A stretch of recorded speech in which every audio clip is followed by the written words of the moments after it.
Gaza Week, Part 3, Nova Festival to Gaza, when the search for justice turns to genocide. I want you to picture this.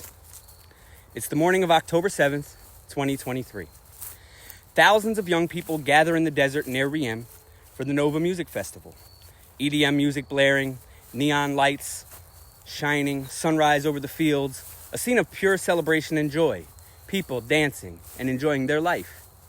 And then, the unimaginable happens.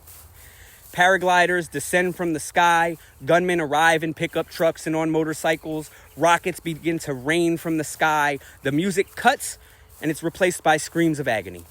People scatter into fields, hiding under cars, crawling through dust, calling their parents for the last time. By the end of the day, more than 360 people were killed at or fleeing the festival. Over 1,000 others were injured or abducted. Entire friend groups were wiped out. Parents received heartbreaking messages like, "I love you, Mom. They're shooting at us." And that would be the last text a mother would receive from her child. That grief, it's real. I have Jewish family. Jewish families across Israel and the world will never be the same after that morning. They deserve to be acknowledged and mourned and supported. But let me be absolutely clear, so it's understood, the Nova Massacre was terrorism.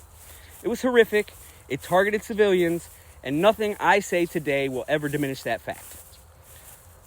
But to understand how we got here, we also need to ask, who is Hamas and why do they exist at all? Well, Hamas was founded in 1987 during the first Intifada, the Palestinian uprising against the decades of Israeli occupation and displacement. Its roots lie in the Muslim Brotherhood. It gained popularity because Palestinians in Gaza felt abandoned and locked down, their economy strangled by blockades, their land in the West Bank steadily eaten away by settlements, and their leadership in the Palestinian Authority seen as corrupt and completely ineffective. Hamas filled the vacuum. To some Palestinians, it presented itself as the only group still resisting. To Israel and much of the world, it was and is still a terrorist organization. But here's the paradox. One of my favorite bands of all time has a beautiful song, Rage Against the Machine. And it has a line in the song, and it says, "Your savior, my guillotine." For one side, Hamas is a terrorist group. For another, desperate, displaced, starved people, they are seen as the only fighters left standing. That doesn't excuse their brutality, it explains their rise. And it explains why cycles of violence keep repeating. One side's terrorist becomes the other side's resistance, and civilians are caught in the middle. Israel's leaders promised mighty vengeance. Their goal was framed as eliminating Hamas. But very quickly, that campaign turned into something altogether different. It became about overwhelming force that has landed squarely on the civilians, which should never happen. International humanitarian law, the Geneva Conventions, was created after the bloodbaths of the 20th century, and it draws three bright lines. Distinction: you must always separate fighters from non-fighters. Proportionality: you cannot launch attacks where civilian harm outweighs military gain. And humanity: you cannot starve a people or destroy the infrastructure they need to live. We've seen this before throughout history. Why are we not learning this lesson? Now, those lines are not suggestions, they are law. And in Gaza, they've been crossed again and again repeatedly. What crossing the line actually looks like? Well, I've been specific, but I'll repeat a few things. Hospitals, well, Gaza's medical system has been turned into a battlefield. At Nasser Hospital, stairwells were bombed because they said terrorists were there. 22 people died, including 5 journalists, not terrorists. Premature babies in incubators face death every time the power is cut. And doctors said, we are treating patients on the floor, in hallways, without medicine. Famine, as we've talked about before. In August 2025, UN-backed monitors confirmed famine in Gaza City is widespread. Parents are doing everything they can to try to feed their children. Nearly 12,000 children under 5 diagnosed with acute malnutrition in a single month. Aid groups saying our staff and patients are wasting away. Starvation is not crossfire, it's policy. Refugee camps and strikes on refugee camps in particular have flattened entire blocks and neighborhoods.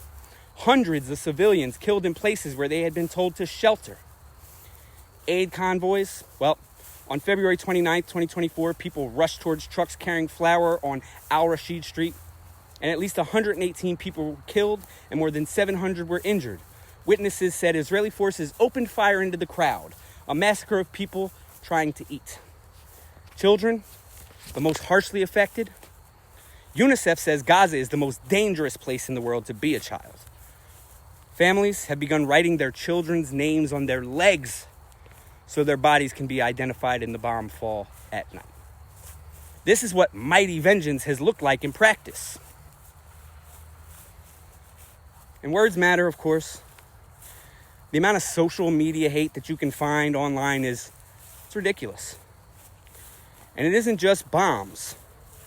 It's hatred in the form of words. On Israeli social media, posts calling Palestinians savages, not human, animals, a fake people, a false culture have flooded feeds. Calls for extermination, for ethnic cleansing, for treating Gaza as an empty lot. When you strip people of their humanity and language, violence against them becomes easier to rationalize. You'll shoot a squirrel in the head. And if you see a person is no different than a squirrel, then you might just shoot a baby in the head. We've seen this before in history. Words paved the way for atrocity. Now, a personal note, for me, this conflict isn't new. I first heard about Palestine not in school, not in the news, but through music. My favorite rap group, the Wu-Tang Clan, in 1993, they had a lyric. PLO style, Buddha monks with the owls. Like, come on, yo. And the second I heard that, I was like, I don't know what that means, but I gotta hear it. So, I started looking it up. That was my introduction to this entire conflict more than 30 years ago. I'm 45. When I was 15, I painted something called Rocks versus Guns. It showed children throwing stones at soldiers, carrying rifles. And that's what the imbalance has always looked like to me. Rocks against guns, children against armies, and now it's children against drones. And here we are decades later. The balance of power has never been equal. One singular moment, even a tragedy as horrific as October 7th, cannot erase that history. The international response has been there. The world has noticed. UN officials have warned of genocide. South Africa filed a case at the International Court of Justice. Diplomats walked out of the UN sessions in protest of Israeli representatives just this week. Even some of Israel's allies. Governments that have historically defended it no matter what are really now struggling to justify the scale of destruction. Probably in large part because of social media. You can go on TikTok. You will see the most horrific things. Schindler's List, but in real life. Because the Geneva Conventions don't get suspended when your enemy breaks them, they exist for exactly this. To stop vengeance from consuming entire populations. There's two images I want to leave you with, and I hope they stick with you. First, the Nova Music Festival. Young people dancing in the desert, paragliders descending from the sky, music replaced by screams, lives ended in minutes. And that is a terrible tragedy. There's no excuse for it. Second, though, Gaza. Families huddled in tents among rubble, children carrying younger children through dust, parents boiling anything that they can possibly do to give their children dinner, mothers writing names on their kids' legs in case they don't survive the night. This is what we're having happen in 2025? Both are tragedies. Both deserve grief. Both demand some measure of justice. But justice for October 7th does not look like genocide in Gaza. Civilian life is sacred. Civilian death is never the acceptable answer. I was having a conversation with a friend of mine who is a Zionist. And I posed a question to him. And his answer had shocked me. I asked him, is it ever acceptable to kill children in the fog of war? And his answer is, I would do whatever I needed to do to protect my family. And he said, wouldn't you?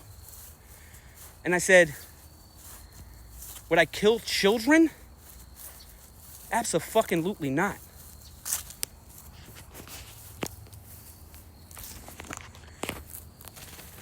Free Palestine. end the genocide in Gaza, and immediately stop the killing of innocent children, women, and men. If you want to eliminate Hamas, fucking get better at war.